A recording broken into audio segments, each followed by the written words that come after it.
نبی ما صلی الله علیه و سلم میفرماید به درستی که وقتی یه مؤمن با مؤمن دیگر ملاقات میکند و به او سلام میکند و دستان او را میگیرد، گناهان آنها مانند برگ درختان ریخته میشود. پس هنگام سلام کردن بر مصافحه کردن حریص باشید.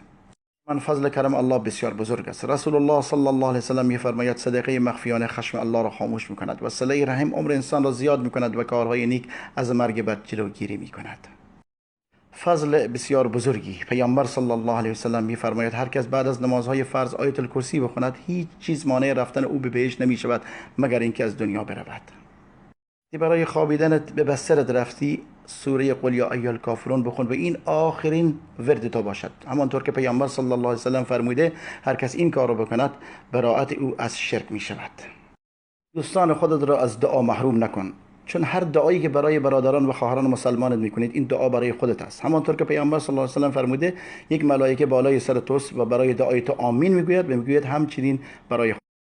دوستان من، پیامبر صلی الله علیه و سلم میفرماید به درستی که یک شخص در بهشت مقامش بالا میرود، وقتی پرسجو میکند میگن که به خاطر دعای فرزند است برای توست. بزرگترین نیکوکاری اینه که بعد از مرگ برای پدر مادر دعا بکنی.